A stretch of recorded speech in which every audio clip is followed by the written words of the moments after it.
ಇಡೀ ಕರ್ನಾಟಕ ರಾಜ್ಯನ ಧರ್ಮಸ್ಥಳದ ಕಡೆ ತಿರುಗಿ ನೋಡಕತ್ತಿತ್ತು. 15-20 ದಿನ ಆತು ಅಲ್ಲಿ ಏನೋ ತನಿಖೆ ನಡೆದೈತಿ, SIT ತನಿಖೆ ಮಾಡತೈತಿ.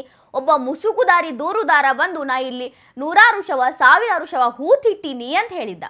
ಅಕ್ರಮವಾಗಿ ಹೂತೀನಿ, ಯಾರೋ ಅವುಗಳನ್ನ ಕೊಂದು ಸಾಯಿಸಿ ಬಿಸಾಕ್ತಿದ್ರು, ಯಾರೋ ಹಿಂಗ್ ಮಾಡ್ತಿದ್ರು ಅಂತ ಈ ಅನಾಮಿಕ ಹೇಳ್ತಿದ್ದಿದ್ದು ಎಲ್ಲ ಕೇಳ್ಕೊಂಡು ಇಷ್ಟು ದಿನ ಇಲ್ಲಿ ತನಕನು SIT ಅವರು ಅವನ ಮಾತನ್ನ ಕೇಳ್ಕೊಂಡು ಎಲ್ಲಾನು ಹೂತಿದ್ ಎಲ್ಲಿ ಜಾಗಗಳನ್ನ ಎಲ್ಲಿ ಬುರುಡೆ ಸಿಗ್ತಾವಂತ ಹುಡುಕಿದ್ರು. ಇವತ್ತಷ್ಟ ಪೊಲೀಸರು ಅವ್ರನ್ನ ವಿಚಾರಣೆ ಮಾಡಿ ಸತ್ಯ ಕಕ್ಸ್ಯಾರ. ಮುಸುಕುದಾರಿ ಇಷ್ಟು ದಿನ ಹೇಳಿದ್ದ ಒಂದು ವಿಷಯ ಇವತ್ತು ನಾವು ಬಿಚ್ಚಿಟ್ಟಿರೋ ಮಾಹಿತಿನ ಬಹಳ ಸ್ಫೋಟಕವಾಗಿತ್ತು. ಪೊಲೀಸ್ ಮೂಲಗಳಿಂದ ಬಂದಿರುವಂತಹ ಮಾಹಿತಿ ಏನಪ್ಪಾ ಅಂತಂದ್ರೆ, ತಮಿಳುನಾಡಿನಾಗ ಇದ್ದಿದ್ದ ನನ್ನ 3 ಮಂದಿ ಯಾರೋ ಬಂದು ಕರ್ಕೊಂಡು ಬಂದ್ರು. ನಾವು ಹೇಳ್ದಂಗ ಹೇಳುವಂತ ಒಂದು ತಲೆ ಬುರುಡೆ ಕೊಟ್ರು. ನಾ ಅದನ್ನ ತಗೊಂಡು ಹೋಗಿ ಪೊಲೀಸರಿಗೆ ಕೊಟ್ಟೆ. ನಾ ಹಿಂಗ ನೂರಾರು ಶವಗಳನ್ನ ನೇತ್ರಾವತಿ ನದಿ ದಂಡ್ಯಾಗ ಹೂತ್ ಹಾಕಿನಿ, ಮುಚ್ಚ ಹಾಕಿನಿ. ಎಷ್ಟೋ ಕೊಲೆಗಳು, ಎಷ್ಟೋ ಅತ್ಯಾಚಾರಗಳು, ಅಕ್ರಮಗಳು ಧರ್ಮಸ್ಥಳದಾಗ ನಡೆಯಕತ್ತವಂತ ಧರ್ಮಸ್ಥಳಕ್ಕ ಅಪಕಳಂಕ ತರಬೇಕು ಅನ್ನೋ ಒಂದೇ ಒಂದು ಕಾರಣಕ್ಕೆ ಈ ರೀತಿ ಮಾಡಿಸಿದ್ರು ಅಂತ ಒಂದು ಸ್ಫೋಟಕ ಮಾಹಿತಿಯನ್ನ ಬಿಚ್ಚಿಟ್ಟಾನ. ಅದಷ್ಟೇ ಅಲ್ಲ, ಪೊಲೀಸ್ ಮೂಲಗಳಿಂದ ಬಂದ ಮಾಹಿತಿಯ ಪ್ರಕಾರ ನೋಡೋದಾದ್ರೆ ಈ ಮಾಸ್ಕ್ ಮ್ಯಾನ್ಗ ಮೊದಲಿಗೆ ಭಯ ಇತ್ತು. ಇವನಿಗೆ ಏನೋ ಒಂದು ಒತ್ತಡ ಇತ್ತು. ಆ ಒತ್ತಡದಿಂದಾಗಿನೇ ಇವ್ ಹಿಂಗೆ ಹೇಳತ್ತಿದ್ದ.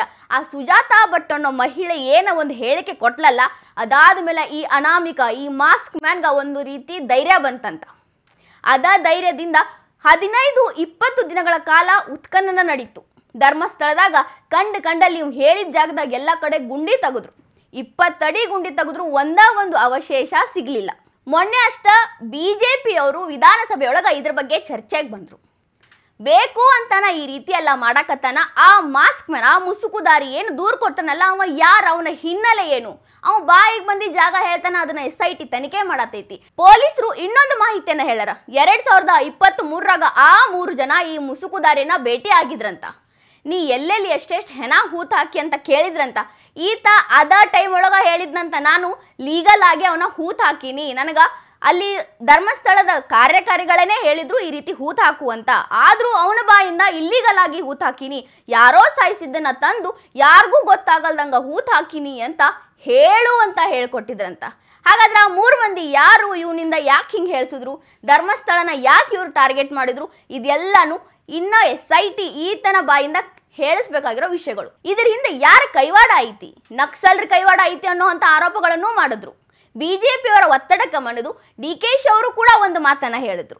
ಹೌದು, ಇದ್ರ ಹಿಂದೆ ಒಂದು ದೊಡ್ಡ ಪಿತೂರಿನ ನಡೆದೈತಿ, ಅದ್ರ ಬಗ್ಗೆ ನಾವು ನೋಡ್ತೀವಿ, ವಿಚಾರಣೆ ಮಾಡ್ತೀವಿ ಅಂತ ಅವ್ರು ಹಂಗೆ ಹೇಳಿದ್ರ ಬೆನ್ನಲ್ಲೇ ಅಲ್ಲೇನಾ ಈ ಮುಸುಕುದಾರಿಯನ್ನ ಪೊಲೀಸರು SIT ಅವರು ವಿಚಾರಣೆ ಮಾಡಿದ್ದಕ್ಕೆ ಆ ಮನುಷ್ಯ ಈ ರೀತಿಯಾದ ಒಂದು ಸ್ಫೋಟಕ ಮಾಹಿತಿಯನ್ನ ಕಕ್ಕ್ಯಾನ.